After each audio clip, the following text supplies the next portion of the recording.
am Sue Willie. Welcome to another episode of Inspire.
Good morning. Welcome to another episode of Inspire. I see you coming in. I'm so grateful that you have joined me on yet another Saturday in Women's History Month. I see you coming in on Instagram. Hey, Instagram folk.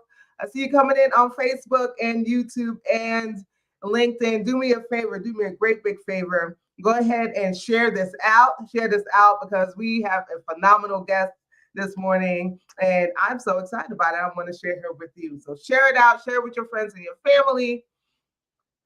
Tell them Inspire is on, and they should be here hanging out with us. If you just joined us for the very first time and you don't know what this is about or who I am your host, Sue A. Webley.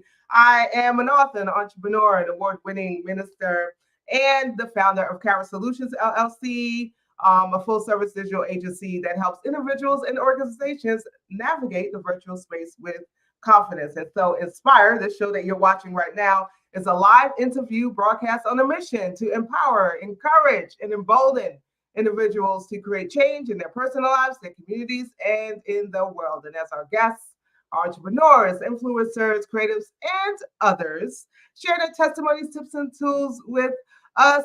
We hope that you are inspired to elevate your mindset, to pursue your dreams, and to do, as the late Dr. Katie Geneva Cannon put it so eloquently, the work your soul must have. Right now, we are live again on Facebook. We are live on Instagram. We are live on LinkedIn. We are live on YouTube. And I want you to do me a favor. I want you to connect with us. Connect, follow, like, and subscribe. Connect, follow, like, subscribe. So you can head over to, I'm trying to build up my Inspire that used to be Inspired by Karen, but now it's Inspired with Sue W.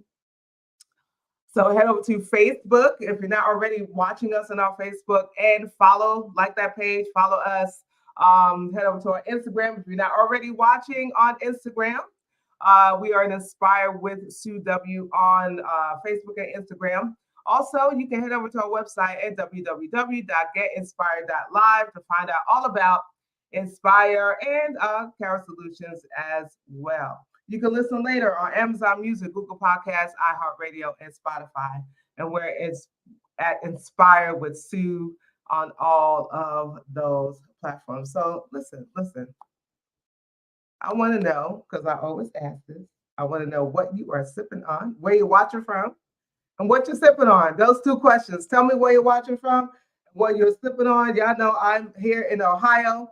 Y'all know I'm sipping on some coffee, okay? And I have my Inspired Black Excellence cup today. So let me take a sip. Now I'm actually drinking real coffee today. It's not decaf. True. So actually I have real coffee in my cup. I need a little boost of caffeine. And I ran out of my mushroom coffee. And so I have real coffee in my cup. But shout out to Tana D. Jackson from my Inspired Black Excellence Cup. And today, later on, we'll be spotlighting women-owned businesses. And so my t-shirt today, let me remove this. My t-shirt today, I got a few years ago, and I don't know if they're still around. I have to research, but this is from the Love Movement. The Love Movement, and it's BIPOC and queer owned, and so yeah, no, I'm all about love. So I wanted to be a little bright this morning. Amen.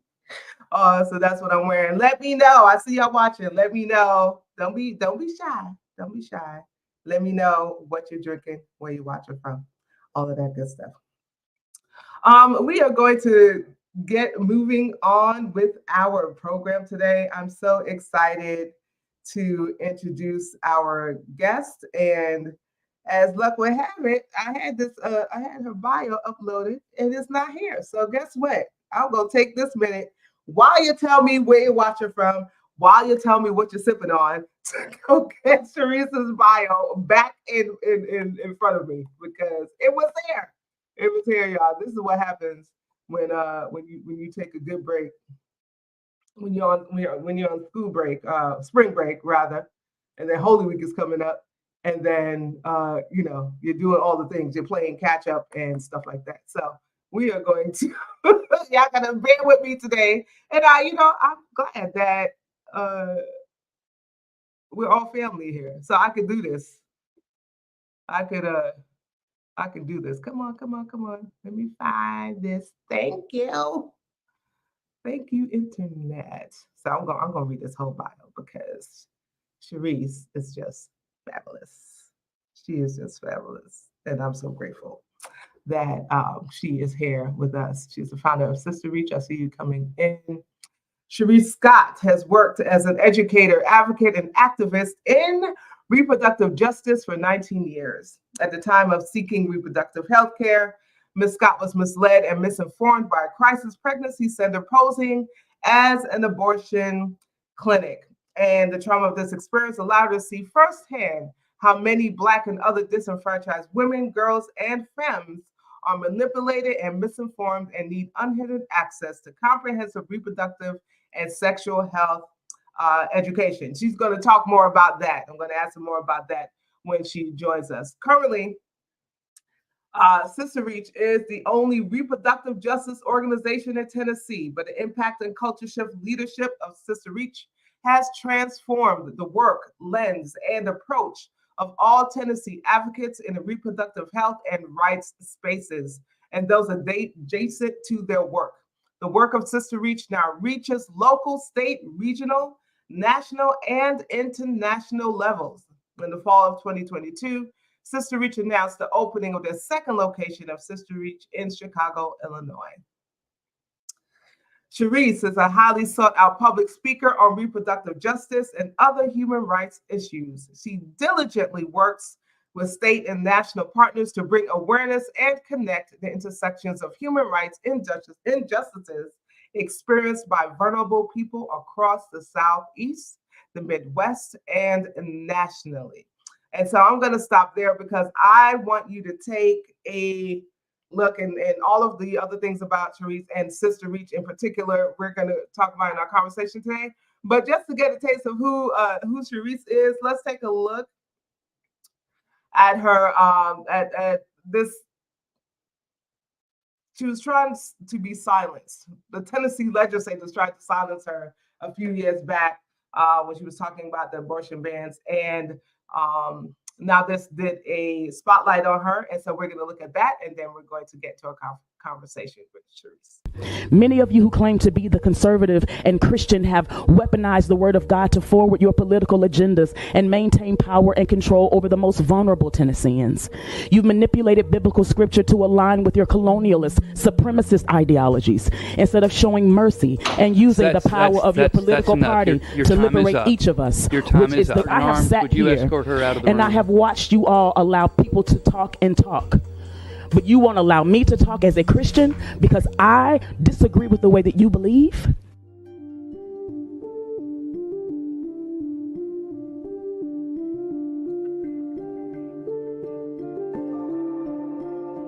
The only reason I am here, sir, is because somebody taught me about my body. They taught me about, I've not gone over my time. I've not gone off my subject at all. These are intersections that inform why people have If you would cut her mic off, please, abortions. Mr. Sergeant Arms. Thank you. Yeah, there's a 5-minute recess. If y'all would retire to the I no cloakroom. longer need an abortion because I know about my body.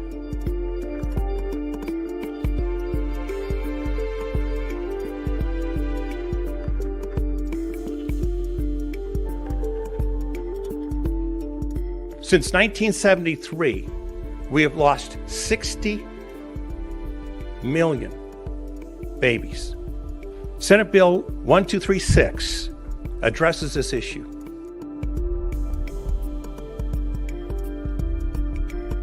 I was the only Black woman to speak. There was only, 2 other women, or maybe 3 or 4 other women who were white women who were allowed to speak, on these issues.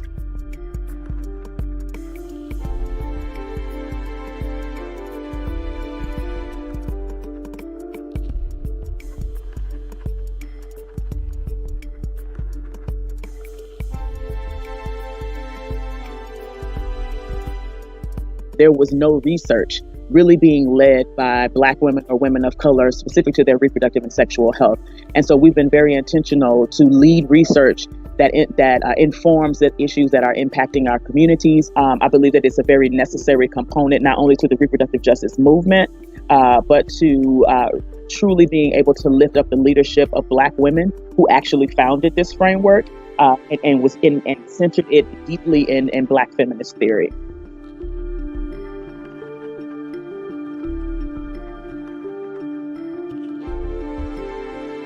Which are mostly conservatively faith-run organizations that pose as abortion clinics and really try to dissuade folks from having abortions.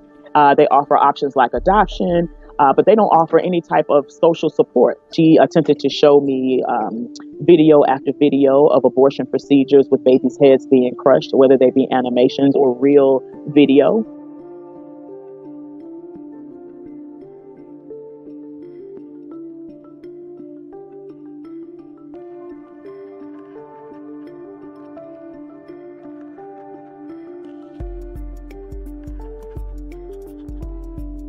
Senate Bill 1236 would eliminate access to, basically outlaw abortion in the state of Tennessee at 6 weeks of pregnancy. But what we all know is that most women don't know that you're pregnant at 6 weeks. For some folks, that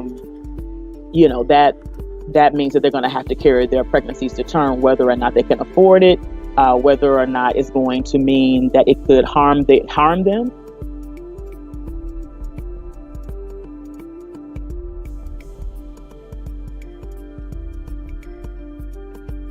Tennessee does not just serve Tennesseans who need abortions, but it services all of those 7 states that touch the state of Tennessee, like the state of Mississippi. Though there's that one clinic down in Jackson, Mississippi, that's a 3-hour drive from Memphis. But if you are in northern Mississippi, you can just cross the state border and you can come into Memphis.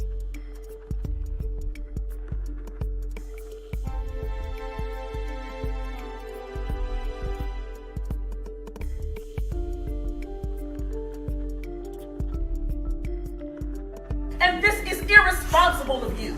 And it is your responsibility to make sure that every Tennessean has access to comprehensive information so that they can make the best decisions for themselves and their families. Call your elected official. This is bigger than an abortion fight. This is a full-out attack on our human rights.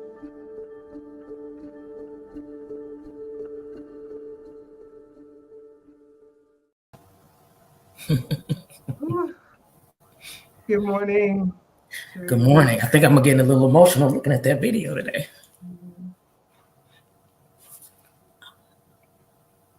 We are so grateful for the way that you put your own body on the line for this work, to do this important work of reproductive justice. And before we went live, I said to you, I wanted to find something that lets the people know just who you are. This isn't something that you take lightly. Yeah. Sometimes when I see those videos, it's just, it just brings back that moment, or it just brings up the energy of like what all has happened and what all is at stake. So my apologies for just being a little over emotional this morning. No apologies necessary. No apologies necessary.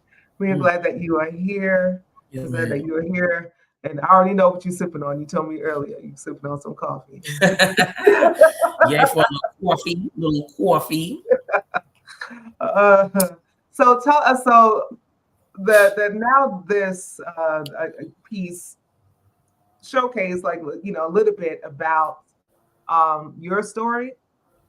Just a small amount about your story and about SisterReach. So can you tell us a little bit more about the journey that led you to the founding of this important work that you were doing with SisterReach?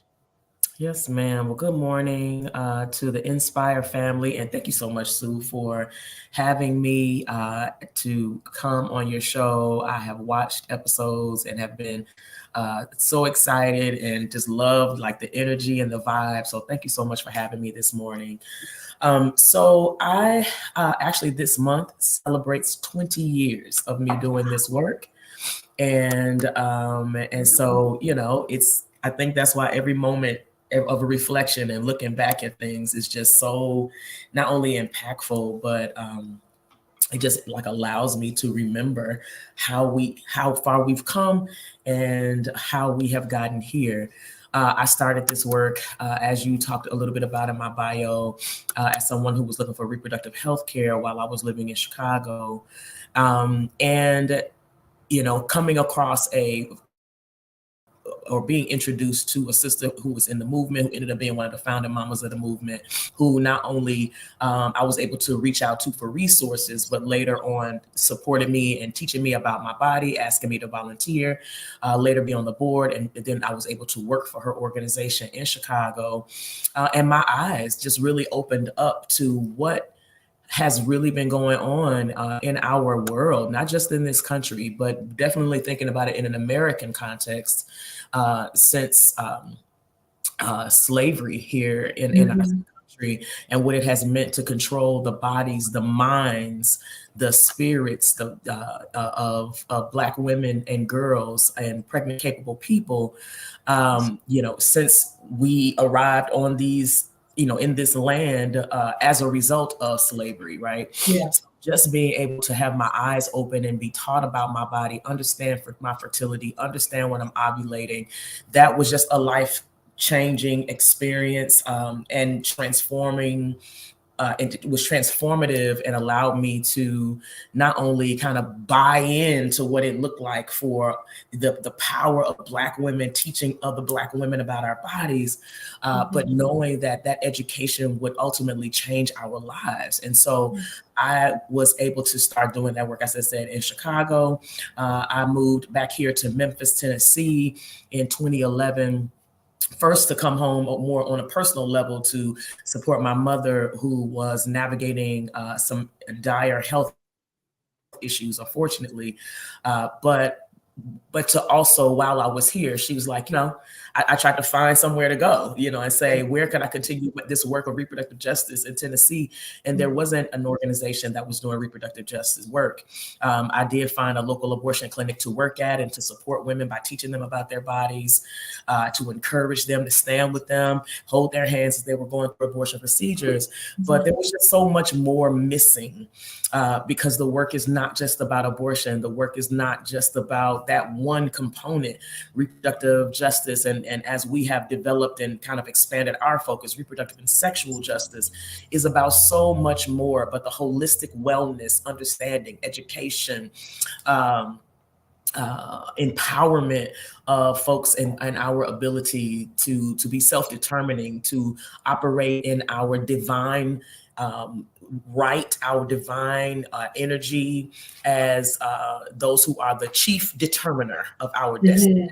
Right. And that for me was something that my mother was like, keep doing the work that you were doing in Chicago. Mamas and babies in Memphis need that. Right. And so herself and my grandmother happened to be in town from Detroit. I'm a Detroit native.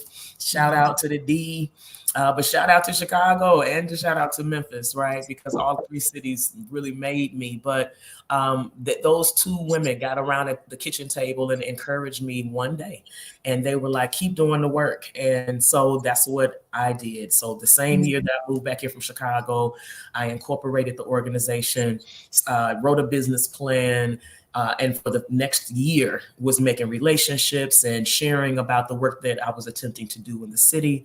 And, you know, initially didn't think that it would go beyond maybe Memphis, maybe to the capital.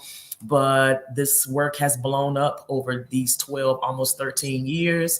Wow. To the local, the state, the national level, and every now and again, international. I just got back from Barbados last week, getting a chance to meet sisters who are working in Barbados, some of them doing it as volunteers in the domestic violence space, sexual assault space, HIV space, and us being able to connect and talk about how that work is reproductive justice work. And so we're doing the same work here in Tennessee. So it was beautiful to be able to for this journey to take me so far.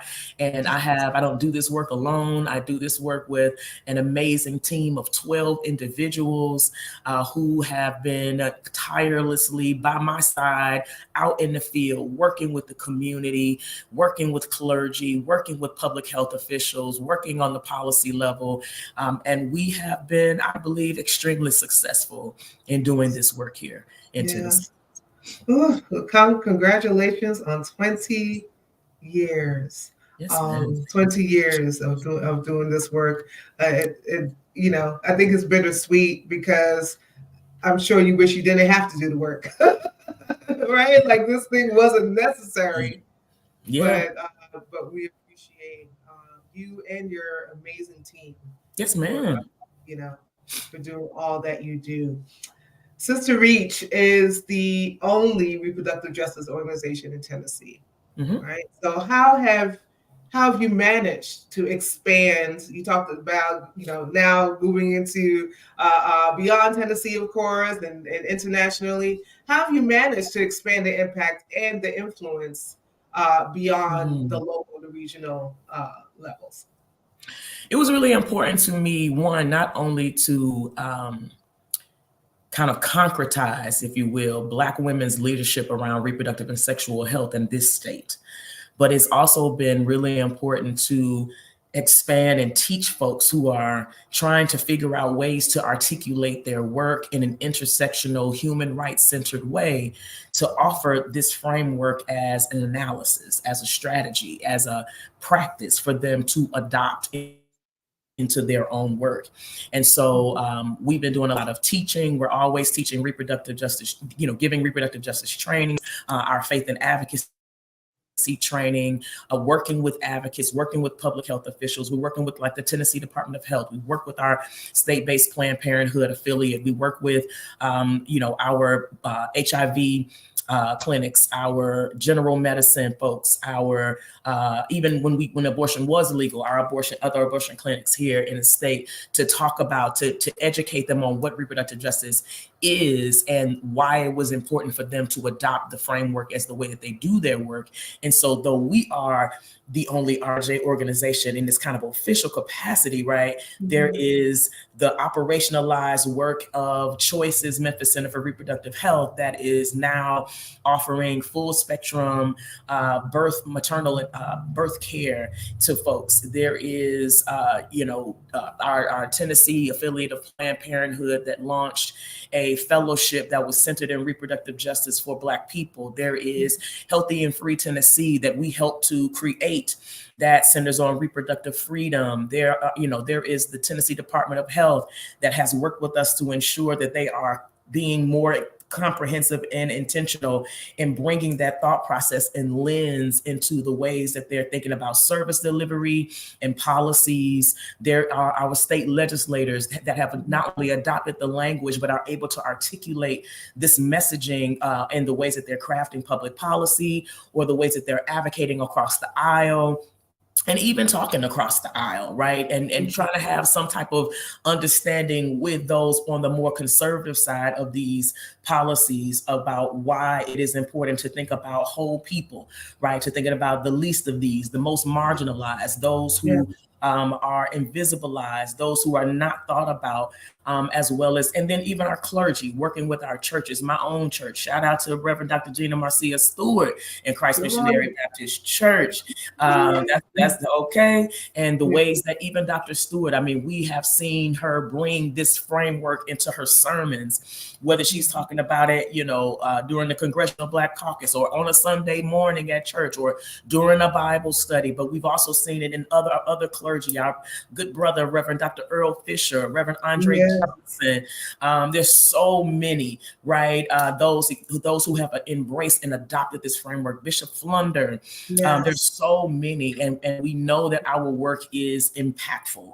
So we have been able to touch so many different, spaces, not even just our Christian spaces. In our Jewish communities, we work with National Council for Jewish Women, educating rabbis. We're talking to folks who are in the spiritualist space in traditional African religion, bringing this kind of analysis and thinking about the ways that we consider life in the ancestral realm and all of these different ways. And so this work is not just the SisterReach alone. Of course, we are one of a mighty army of sistering across the country, across the globe at this point, because our work is not just central to America anymore, which is amazing, right? That there are my colleagues, our trans folks, our trans sisters, make sure sisters have housing. They're doing the work. They're doing reproductive and sexual justice work. Trans men who are trying to make sure that folks understand the importance of still getting a pap smear and getting a mammogram. Like, our work is popping all over the world, and we are so I'm honored. And this is the 30-year anniversary of reproductive justice will be in June, and so for 30 years, right, this work has evolved, it has transformed, and it has allowed there, even for white feminism, to be able to think about more critically the ways that they have talked about abortion care and have talked about contraceptive access. And so that is the work of Black women, right? So I stand very boldly and proudly and unapologetically about the contributions of Black women and the ways that those contributions have allowed me to not only take care of myself and my family and my staff to take care of themselves and their families, but for a movement of folks to be able to shift and transform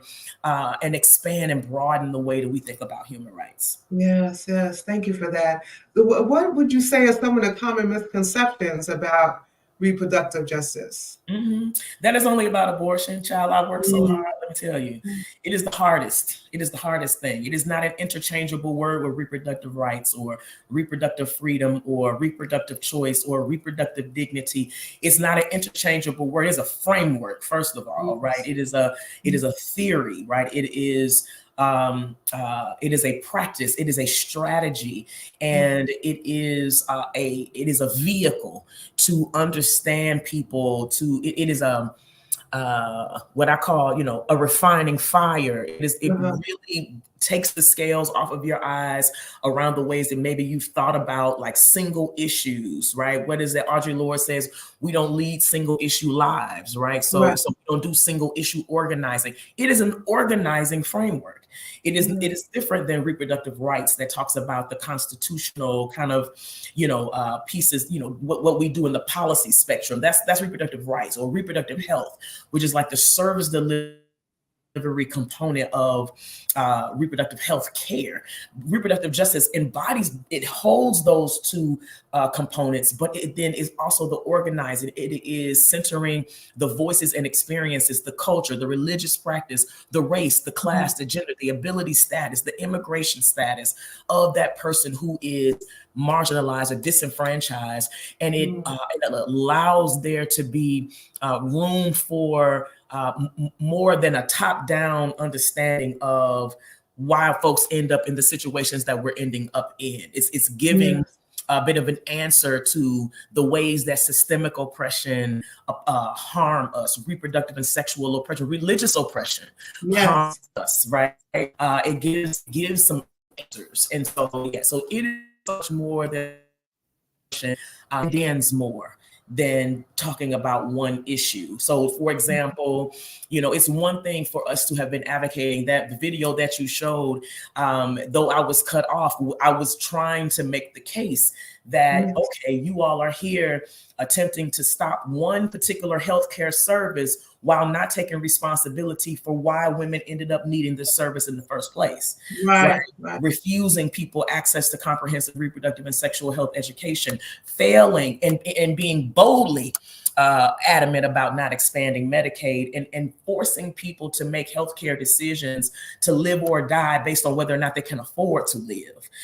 Those types of things are issues that I was trying to lift up in my testimony. And truth, when you speak truth to power, folks get a little comfortable, right? Because we gotta just tell the truth. RJ is a truth telling serum. It's gonna show you. And so that this is why I love this framework. I love it, and it has transformed my own life.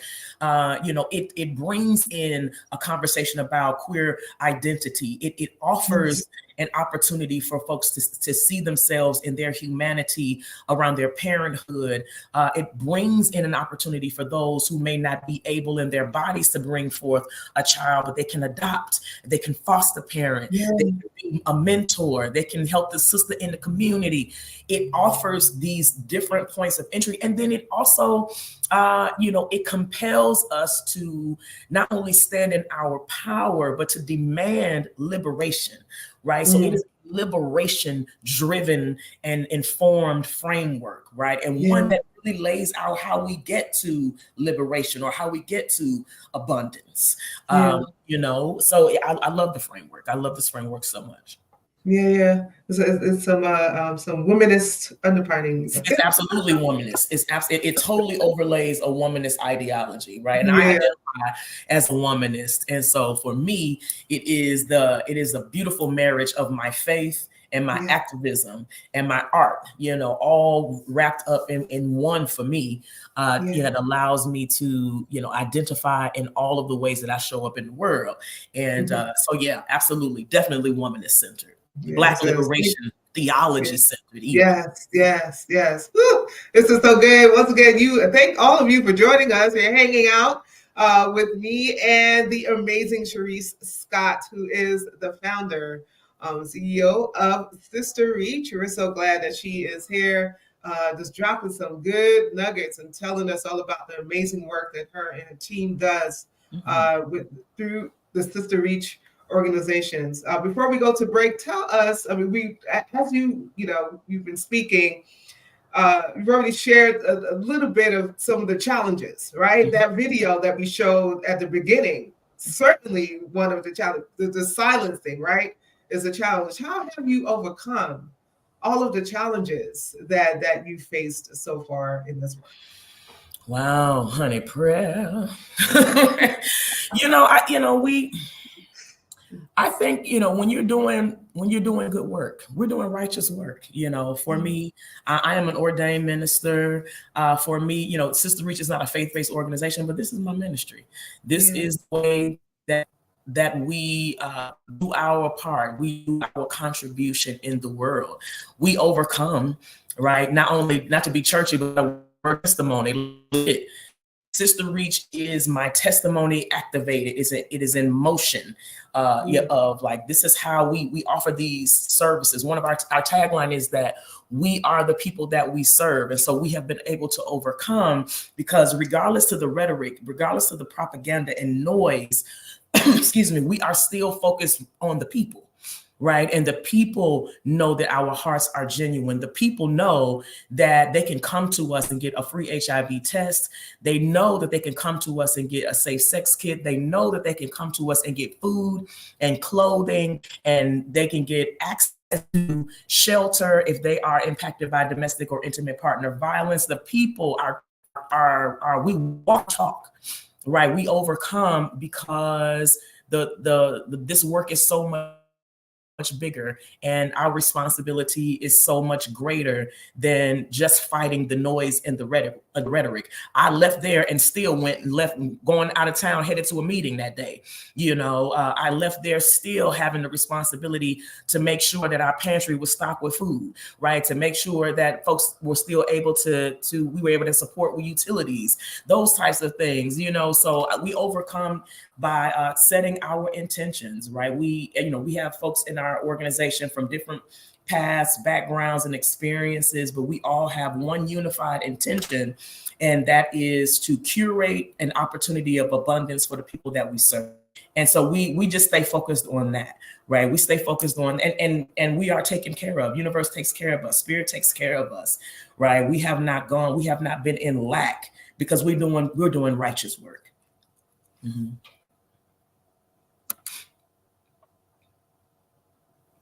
Oh God, I muted myself to type. Righteous work indeed. Thank you so much, Cherisse. Yeah. So we're going to take a really quick break to do some housekeeping and to do our business spotlights. And we'll be right back with some more conversation with the amazing Cherisse. Need to put myself on the stage. All right. Okay. So I'm just so excited about this conversation that we have going on today. Again, if you have a question for Cherisse, please post it so I can make sure that she gets the opportunity to respond to that question. I want to invite you again to connect, follow, like, subscribe. We're at Inspired with Sue on Facebook and on Instagram, or you can head over to our website at www.getinspired.live. Also, you can listen later. Follow us on Amazon Music, Google Podcasts, iHeartRadio, and Spotify. We're Inspired with Sue on all of those platforms. Now it is time. Somebody say it's time. It is time for our Women Spotlight. We are spotlighting, promoting, profiling women-owned businesses for free throughout the month of March in honor of Women's History Month. And so first up is Joy Antoinette. She's the owner and creator of Whipped Things. And Whipped Things is a skincare line that's crafted in the comfort of her dining room, right? The expanded collection currently offers body butters and scrubs, both formulated with minimal ingredients and featuring nourishing shea butter as a key component. Let me tell you something about this Whipped Things. I have tried the pink lemonade scrub and that body butter. Y'all need to run to the website, okay? Right over there and purchase some because it is absolutely amazing. Embracing the adage Black don't crack, the brand emphasizes the importance of diligent skincare routines. Let Whipped Things become your trusted companion in nurturing your skin. You can head over to their website at www.whippedthings.com and find them on Facebook at Whipped Things and on Instagram at Whipped_Things. Thank you so much, Joy Antoinette. Alternatives. This is my sis, Alternatives. CEO and founder is Michelle Wims. Alternatives is an arts and culture-based nonprofit organization with a targeted strategy to reach low-income families with at-risk youth and young adults located in and serving Charlotte, North Carolina. They turn wounds into wisdom using music, art, sports, and entrepreneurship. When I tell you that Michelle and this organization is the absolute truth, she's the truth. But this organization that she is has spearheaded is the absolute truth.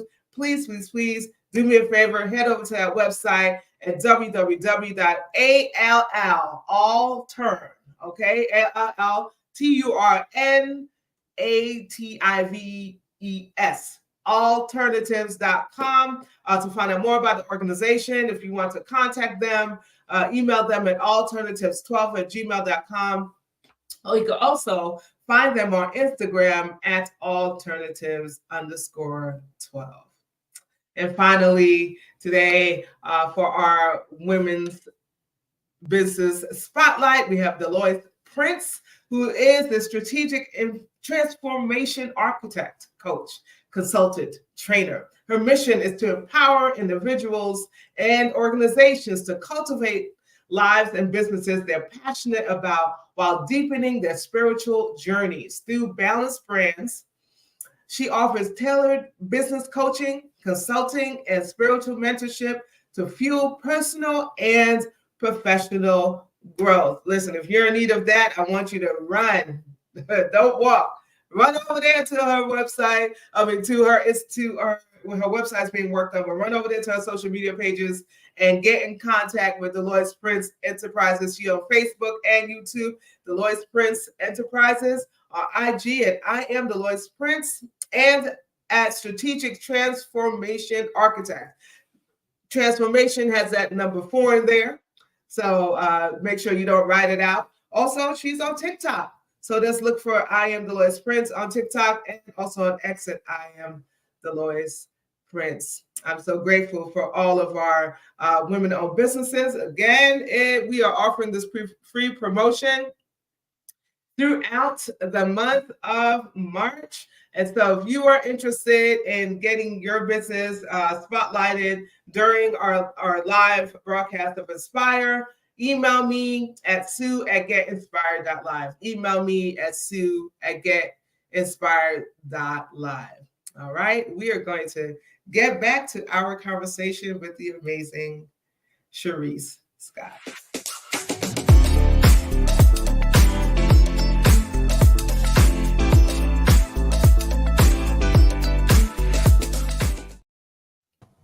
Welcome back, Cherisse. Thank you again for hanging out with us and just being the wonderful, amazing person that you are. I'm so honored to know you and just all the work that you are doing. And listen, they are talking about you. Yeah. Minister Sandy Hudson said that's ministry beyond the walls. It certainly is ministry beyond the walls. Hey, Chuck Hunt, I see you coming in, checking in from Monroe, Louisiana. Again, I posted, if you have a question for Cherisse, go ahead and post it. If you have a comment, go ahead and post it. I will make sure I read them on the air. So SisterReach, Cherisse, has many different programs. Can you kind of talk about some of the programming that SisterReach offers? Sure. So we work from this 4-pronged strategy of education, policy and advocacy, culture change, and harm reduction. So let's start with even some of our policy and advocacy. A little over a week ago, we took Black folks from around the state up to the Hill. We call that Black Folks Day on the Hill, which is an annual effort that we do where we recruit folks to come with us. We show, we teach them about legislation that is happening, or, in many cases, some are very aware of what's happening in the state. So we teach them about what's happening in the state, support them with making talking points so that we can come together to the Capitol and have conversations with our state legislators about those policies. Advocacy and Symposium, which we will be celebrating our one this year, and we're putting that on is an interest gathering. We're talking about policies and issues that are happening in the world that are impacting those of us in this kind of greater religious ecosystem. Both faith and non-faith folks are a part of that space. And we're talking about not just things that are happening kind of inside of our church walls, but what's actually happening in our world and how that is impacting the folks in the pews or in the synagogue, the same way that it is impacting everyday people. We are everyday people. These are the same folks, right? So we're talking about those issues and also trying to galvanize support to combat Christian fascism or Christian extremism.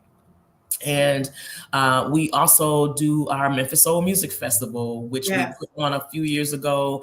It will be coming back soon. I'm so excited about that, where we are raising awareness about a program that we are in process of launching called the SisterReach Village, which is a transitional housing community for women and mothers with their children who are impacted by HIV, domestic violence or intimate partner violence, and substance use disorder. And we use music, right, to make it a bit more palatable to talk about these really hard issues.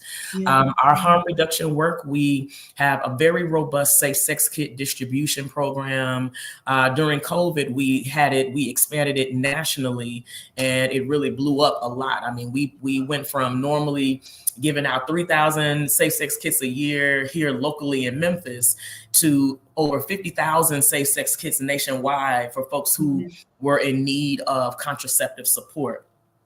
Emergency contraception, dental dams, internal and external condoms, those types of things.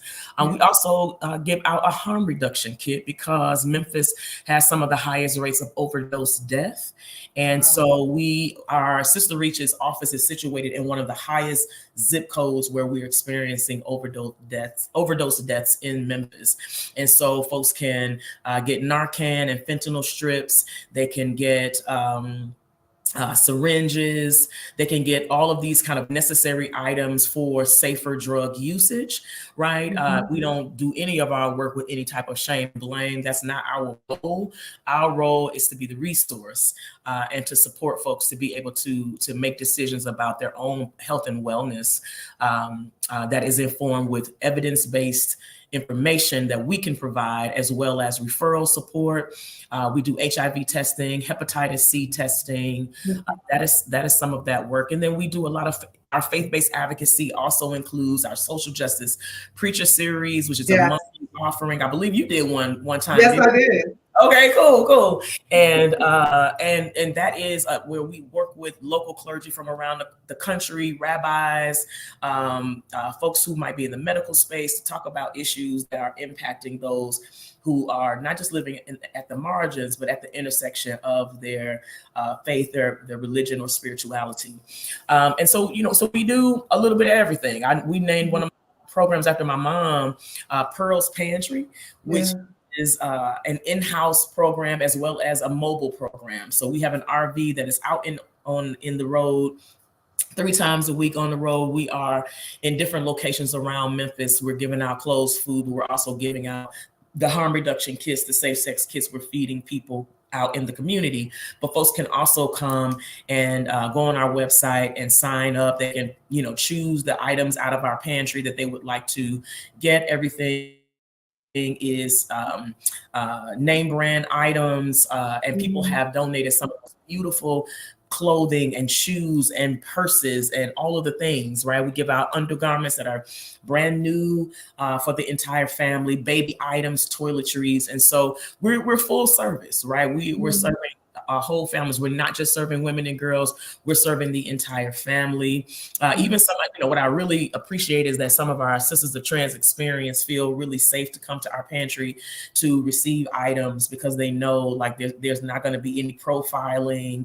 But then, our folks who are living on the margins also feel really comfortable. We have folks who depend on our pantry every month for food to supplement their income, right? They may be receiving disability or they may be receiving SNAP benefits. And that's not enough. It's just not enough. And so right now, every time the state decides to do something weird with their money, with folks' SNAP benefits, our, request for appointments goes up. And so, we're serving sometimes anywhere between 20 to 40 people or so, or families or so in a week or two span. That's a lot, right? Those resources are, we raise those resources, those dollars.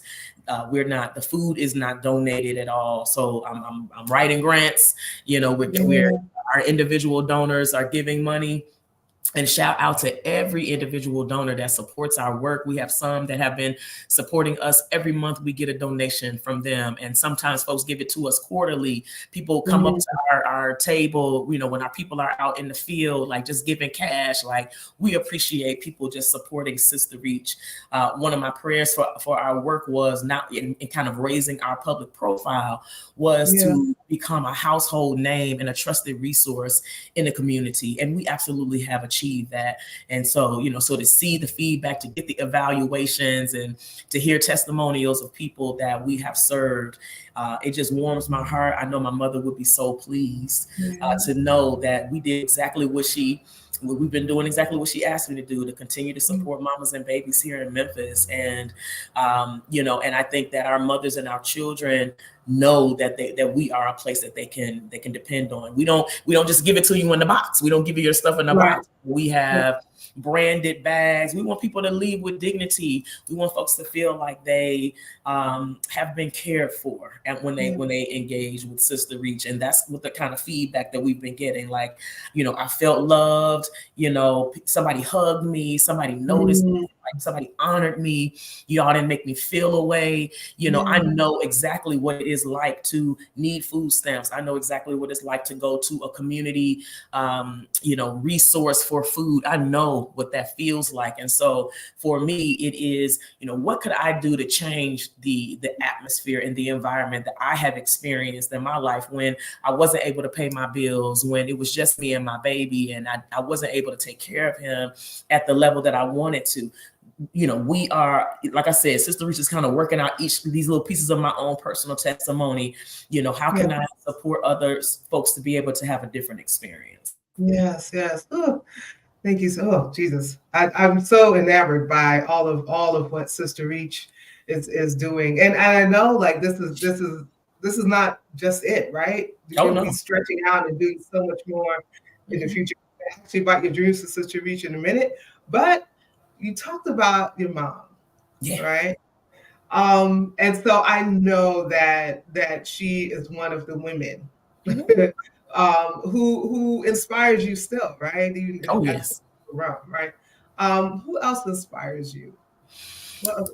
Ooh, so many. You know, I start inward in my family because I come from a long line of hardcore, entrepreneur-centered, community-centered women. My grandmother, who has also made her transition, Reverend Dr. Ruth Mosley, who herself and Johnny Coleman, you know, were so instrumental to the Unity Church.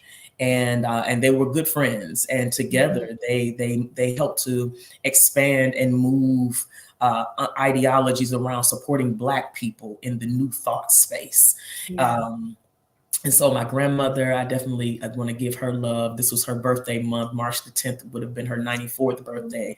But, you know, Fannie Lou Hamer, Ida B. Wells, you know, Sojourner Truth, Harriet Tubman, Angela Davis, Bell Hooks, right? But Katie Cannon, right? And, you know, Will Gaffney and Renita Weems. And, you know, it's so many, right? So many sisters that we could give love to. But even here in our city, Wendy C. Thomas and Tamika Hart and Cheryl Piggies Crite and Tamika Greer and Shahida Jones and Rashida Jones and so many sisters.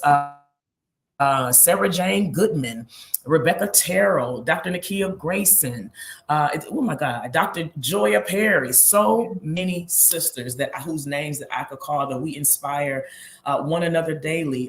My good sister down in Women with a Vision and in New Orleans, Dion Haywood, or Dazon Dixon Diallo, who runs Sister Love in Atlanta and in Johannesburg. You know, my good sister Marsha Jones that runs the Afia Center in Dallas, Texas, right? These are RJ warriors. And you know, so many of us who are out here on the front lines. You know, my sisters in the and my Latinx sisters, Denicia, Dana, and you know what I mean? Like, it's shout out to Calor, shout out to Forward Together, shout out, you know, it's so many organizations and sisters who are doing amazing work at the intersections of their own personal lives, but are doing that reproductive justice work or human rights-based work. Mariam Makiba. I mean, come on now. You go on and on. We can go. You know, Dr. Sylvia Rue, right, who has worked with us at SisterReach and is one of our Elder North Stars. And, you know, so there's so many whose names that I could call. You know, I want to give love to Beyonce right now, though. I want to give love to Beyonce because because I'm an artist. First of all, I'm also an artist, and I was an artist when I came in the crosshairs of this movement. I want to give Bae some love, because I just see her continuing to do amazing things through her art, right? Pushing the envelope, demanding respect in spaces where she has been shunned or disrespected, right? Folks feel away. Folks want to give her all these different types of labels, but I see a warrior. I see a womanist. I see a Black feminist. I see a reproductive and sexual justice advocate. I see a Black woman who our young Black women can aspire to. Meg Thee Stallion, right? Erykah Badu. These are folks who have continued to use their music to push back against sexism and misogynoir. Lizzo, pushing back against fat phobia. Ingenue Ellis, right? Who's showing up in her full identity. Niecy Nash is showing up in her full identity, doing that. That all of that. Those are my sisters. That's the ecosystem of Black women dopeness that I am a part of. That you are a part of, right? That those who are watching are a part of. So yeah, I mean, it's so many. I could just I could burn this the rest of the time up talking about the fly Black women. You can talk about the fly sisters if you want. I'm so honored to do my part, my small part in this huger component of folks. I think about Bishop Flunder as well. Bishop, who came out of the Church of God in Christ. I came out of the Church of God in Christ too. And to see her continue to stand in her power, boldly in her love, proclaiming God's word, proclaiming to be God's daughter. All of that matters to me. And just so, so she is also definitely in that faith and advocacy and social justice space, a North Star for me as well. Amen. I love when you call the roll. Oh yeah, we can call the roll. That's the one. Roll call, hey, roll call. I could do that all day, every day. So, I need to get this part in because you do so much. And even now, like I know you carved time out of your mega busy schedule to hang out with us today. And it wears on you. This work wears on you. How do you prioritize, right? Self-care. Right, mental well-being. What are your practices? What are some of your rituals? Well, this year I'm turning 50, and so I'm excited about turning 50. I'm excited about this half century. One of the things that I've been doing, actually, when I'm done with you, I am headed to boot camp to work out. I'm gonna wipe this makeup off, and I'm gonna head on in to boot camp. I'm a part of a 90-day kind of wellness boot camp with a sister, Sharika Fitness, here in Memphis. So exercise. Trying to cook as much of my own food and not do too much fast food or restaurant food, if you will, right? Just being mindful of what I am intaking into my temple. I try to get as much rest as I possibly can, which is really hard when it's hard to turn your brain off. I just feel like something is always popping. But, my morning ritual, I got up a little bit earlier before. It's not like roll out of bed and get ready and come in and get ready for work. But I like to water my plants and talk to my plant babies and, start my coffee and smell the aroma in my home, light an incense, just kind of ground myself in the day, right? It is part of my self-care. It might be writing poetry or writing a song, listening to some of my favorite music, some of my favorite artists, just unplug and just sitting and looking and not doing anything, going outside, inhaling the fresh air, in the midst of allergy season that has tried to take me down, listening to the birds, just trying to, and going to bed at night, right? Just trying to shut things down. I really try to shut down my day. When we close the office at 5 o'clock, I really try to make that be a day I'm done, right? folks try to reach out to you and everything. I might get a text message after 5. I'm not going to respond to it until the next day. You know what I mean? Or if you reached out to me and it was after 5 on Friday, you might not hear from me until, after 9, 10 o'clock on Monday, right? Because that's my time, right? So I've had to learn how to do that. I've tried to be very mindful and selective about the speaking engagements or meetings that I'm taking, because I could be traveling. At one point, I was traveling 70% of my year. I had to slow that down because it was wearing on my health, right? I look up and I never had a high blood pressure problem until I got deep into this work. I never, had an issue of being worried about my A1C until I was deep into the throes of this work. And so, I am proud to say that my blood pressure is at a beautiful, stable level, that my A1C, I'm constantly working it down. I am out of the diabetes range, and I'm on the other side of that thing, and I'm still working on it, those types of things, right? I don't think that people really understand what it looks like to be on the front line. That means no sleep. That means sometimes no time with your family or your spouse or your lover. That means no time for yourself, right? Sometimes self-care is more than getting my nails done and manicure, pedicure, get my locks tightened. Sometimes just self-care is just getting in my car and just driving, turn the music up, let the sunroof open, and everybody got to hear my music today. Oh, well, y'all gonna listen to this Stevie Wonder today. Y'all gonna hear this Anderson .Paak today. Y'all gonna get these Clark sisters today. So just different things, right? And I just allow myself to ebb and flow in ways that just make sense and feel good for me in the moment. It could just be sitting in the tub for an hour and turning the hot water on again, letting some of the cold out and turning some hot water in, and just sitting in there, binge watching. My show I love the African shows on Netflix. Blood and Water, that's my joint. I have to watch it. I have to check it out. I have to check it out. Yes. Oh, yes. The Gilded Age. I got this thing about like that kind of, Victorian era, 16, 17, 18, early 19th century stuff.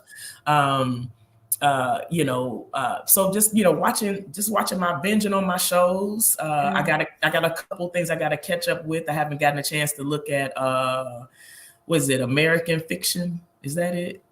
It's a couple movies and things that I haven't gotten a chance, but I saw Origin. I still got to go to the movies and check out the Bob Marley joint. I haven't got a chance to do that. So those types of things. I like to, just different things. Read a book or listen to a book. I'm in the midst of writing my memoir right now. So I've been, really kind of getting into a lot of different memoirs. So I've listened to Jada Pinkett's memoir already. Jada Pinkett Smith, Viola Davis's, Kerry Washington's, Will Smith's, because I'm like, okay, let me see how other people have been doing this memoir thing, right? So that I can also think about how I can do it. So I'm already in the midst of writing my memoir. That's also been an outlet, not only to kind of download, to reflect, to feel the feels, and then one of my favorite things of self-care, I love to cook for folks. I love to entertain, right? So, when my people are in town, I'm gonna be the one making the drinks. I'm gonna be the one cooking up the eats. I'm gonna have the music playing, the incense burning. We're gonna be laughing and talking good stuff, so that means, it's serving, but it doesn't feel like that. It's really, it's part of my love language. So I love to do those types of things. Yeah. Yes. I've been honored to be girl, you got a little victual or two. It's a whoopie pig. Yes. Come on, Mr. Pig. Yes, we have. Yes,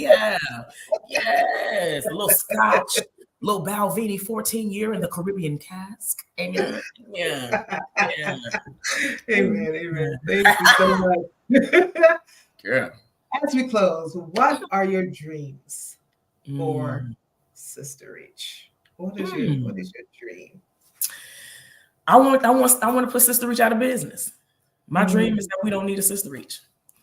My dream is that we are able to collectively in this ecosystem of freedom fighters, liberation seekers, is that we can achieve the very thing that we set out to do when we open the doors so that we can close the doors. lives. Right. Yes, Sister Reach should, may live beyond my lifespan. I'm sure that we're not going to get it all accomplished while I'm still on the earth. But, my goal is for us not to have a space where people have to find somewhere for food. A place where people have to find clothes on their back, or, that people are so empowered, they either have the resources to get a condom, or they don't need it because they know, because they know their partner and they have a good relationship and understanding and communication with, so they don't need certain things anymore, So my dream, so that's the kind of big dream. In the meantime, dream is that we will raise the resources so that we will not have to be dependent upon what is unfortunately a very racist philanthropic community that isn't necessarily showing up for Black women in the ways that we deserve to invest in us, so that we can, like I said, close our doors. Right. We not only should be Sister Reach shouldn't have to worry about always being open. And in the philanthropy sector, there ought to be so many resources given and invested that they don't have to give anymore because the problem is solved.